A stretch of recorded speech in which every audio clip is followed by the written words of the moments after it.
जिथे विषय सुटलेला आहे, जसं बीडीडी चाळ, ठीक आहे, तिथे पण मला श्रेयवादात जायचं नाही. तिकडच्या लोकांनी सांगितलेलं आहे, कोणाचे आभार मानायचे, कोणी हा विषय मार्गी लावला, खरा कोणी विषय मार्गी लावला, नारळ कोण फोडून गेलं, ह्याच्यात मला जायचं नाही. पण अध्यक्ष महोदय, माझ्याच मतदारसंघाचं उदाहरण घ्या, कारण वरळीचे 2 बीडीडी आहेत, एक वडाळ्यात आहे आणि एक शिवडीमध्ये. शिवडीचं जे बीडीडी चाळ आहे, जसं वरळीचं आणि वडाळ्याचा आपण बीडीडी चाळचा पुनर्विकास केला, तशी आमची मागणी सातत्याने राहिलेली आहे की शिवडीमध्ये जे बीपीटीच्या जागेवर बीडीडी चाळ आहे त्याचा पुनर्विकास झाला पाहिजे. आम्ही जे पुनर्विकास मार्गी लावला त्याला दोन्ही सरकार म्हणून आपण बोलू.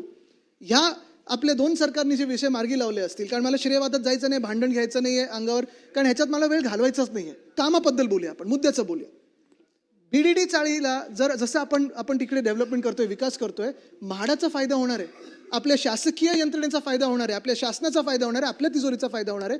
तसंच जर शिवडीमध्ये, आणि मी स्वतः केंद्रीय शिपिंग मंत्री जे आहेत त्यांना जाऊन भेटून आलो, कारण बीपीटी त्यांच्याकडे मी असेल, अरविंद सावंत साहेब असतील, अनिल देसाई साहेब असतील, हे दोन्ही खासदार सन्माननीय खासदारांना घेऊन गेलो होतो आणि हीच विनंती केली की म्हाडाचंच मॉडेल वापरा, बीपीटीचंच तुम्ही डेव्हलपमेंट करा, पण एक बीडीडीच्या तिकडे शिवडीत राहणाऱ्या सगळ्या लोकांना तुम्ही न्याय द्या, त्यांना तिथे पुनर्विकास करून द्या, आणि दुसरं बीपीटीचा करून घ्या ना फायदा. तिथे कॉन्ट्रॅक्टर नेमा, जसं इथे 3 कॉन्ट्रॅक्टर नेमले तसं तिथे नेमा, तिथे तुमच्या तिजोरीत भर पडेल. बीपीटी ईस्ट कोस्टवर आहे मुंबईच्या, एवढी चांगली तिथे इमारत बनू शकते सगळ्या बीडीडी वासियांसाठी, पण का विषय पुढे जात नाही?